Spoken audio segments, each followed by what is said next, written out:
이전 편에서는 재개발 공부해야만 되는 이유에 대해서 말씀드렸고요.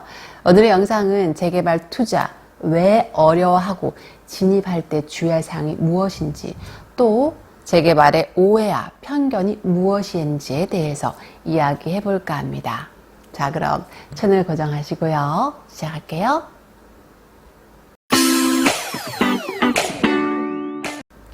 보통 재개발 투자 어렵고 시간이 오래 걸린다고 생각하시는 것 같아요. 저 역시도 부동산 투자를 하면서 갭 투자나 일반 분양권만 생각했지 재개발이나 재건축은 돈 있고 시간 있는 사람들이 놀이터라고 치부했으니까요.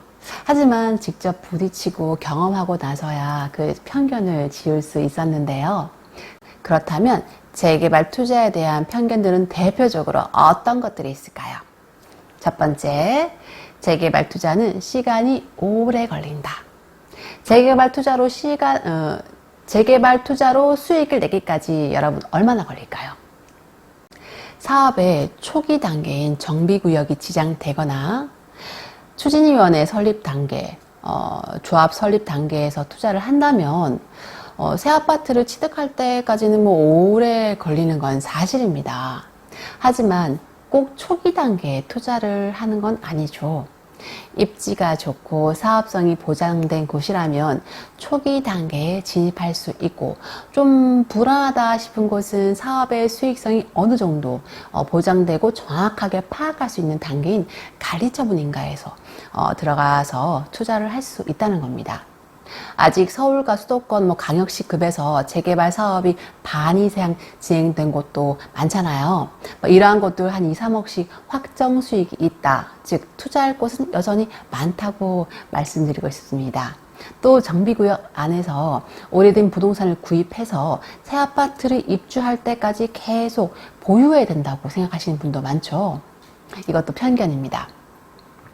재개발 사업은 진행 단계에 따라서 제가 가격이 상승하는 구간이 따로 있다고 말씀드렸죠. 그 단계에서 적당한 시기에 사고 파는 단기 투자도 가능하고요. 초기 단계에 사서 프리미엄 상승분만 먹고 팔아도 되고요. 어느 정도 진행된 단계에 사서 새 아파트에 입주할 수도 있는 게 재개발 투자라고 말씀드리고 싶습니다.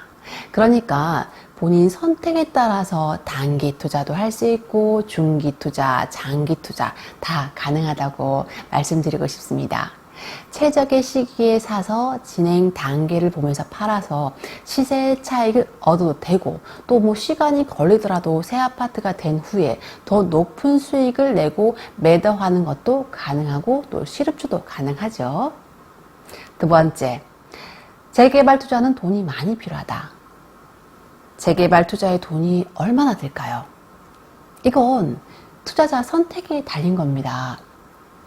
예를 들어서 서울의 핵심 지역인 한남 뉴타운, 성수 전략 정비구역, 흑성 뉴타운은 누가 봐도 훌륭한 입지잖아요. 그러니 투자금이 많이 필요하겠죠.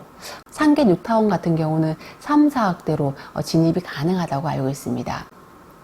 서울의 외곽이지만 창동역 일대 개발과 동북선 개통 등의 호재가 가득한 곳이죠.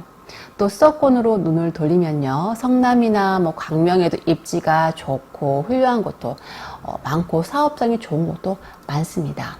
또 인천, 부산, 대구, 대전, 포항 등 알짜배기 재개발 투자처가 널려 있는데요.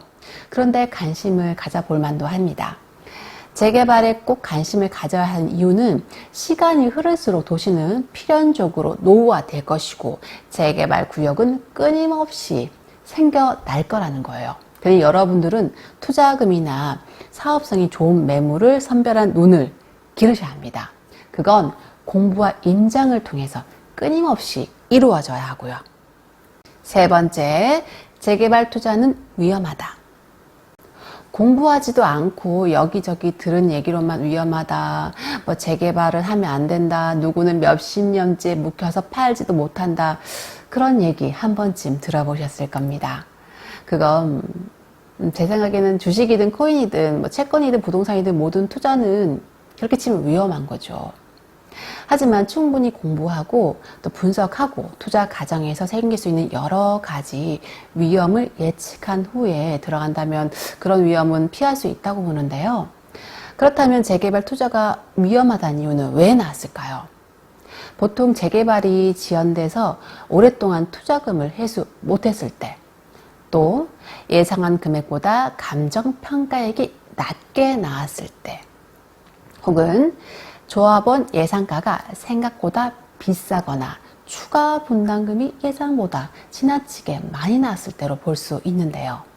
이런 위험을 모두 없애는 방법은 바로 관리처분 인가 이후에 투자를 하는 거예요. 관리처분 인가가 낮다는 건요, 사업의 한 8, 90%, 80% 정도는 진행됐다고 의미하는 거고요. 이 단계에서 조합원 개개인의 감정평가금의 조합원 분양가, 추가 분담금 이 등이 명확해집니다. 그래서 위에 언급한 위험이 거의 없어지게 되는 거죠. 그래서 초보 투자자분들은 관리처분 인가 이후에 투자하면 더 안전하실 거예요. 물론 이것도 철저한 공부와 꼼꼼한 임장, 그리고 여러 매물들을 보는 작업들이 있어야 합니다. 네 번째, 재개발 투자는 어렵다. 재개발 투자를 하려면 사업 진행 단계와 기본 이론을 이해하셔야 합니다. 사업 진행 단계 중에서 핵심적인 단계는 또 외워두시면 좋고요. 이 과정을 모르면 어려운 게 사실이에요. 요즘 유튜브나 검색 몇 번만 해봐도 진행 단계나 기본은 알기 쉽게 잘 설명해 주는 곳이 많잖아요. 내 피 같은 돈이 들어가는 투자인데 기본적인 공부도 안 하고 들어가는 건 투기나 마찬가지죠. 최소한의 노력은 하시고 투자하는 게 맞다고 봅니다. 책이 부담스러우시면 유튜브나 블로그를 보시고 기본적인 개념은 좀 잡고 가시고, 그리고 나서 책을 보고 현장에 가시면은 좋아요. 그럼 부동산 소장님이 무슨 말을 하는지 이해도 되고 관심을 갖는 물건에 대한 이해도가 높아지니까 최소한 공부는 하고 재개발 투자에 뛰어들라고 말씀드리고 싶습니다. 제가 말씀드린 위의 방법들을 잘 기억하시고 행동으로 옮기신다면요, 분명 재개발 투자가 위험한 것이 아니라 황금알을 낳는 거위였다는 것을 알게 되실 거예요. 다음 시간에는요, 재개발 투자에 앞서 기본적인 용어 설명과 그 개념들을 한번 이야기해 볼게요. 초보 불이들과 재리이들을 위한 이야기니까 많은 시청 부탁드립니다. 그럼 오늘의 이야기는 여기까지고요. 영상 시청이 도움이 되셨다면 구독과 좋아요, 알람 설정 부탁드립니다. 부동산을 공부해서 여러분이 부자가 되는 날까지 주부가 알려지는 부동산의 모든 것의 이야기는 쭉 이어지니까요. 다음 시간에 만날게요. 그럼 여러분 안녕.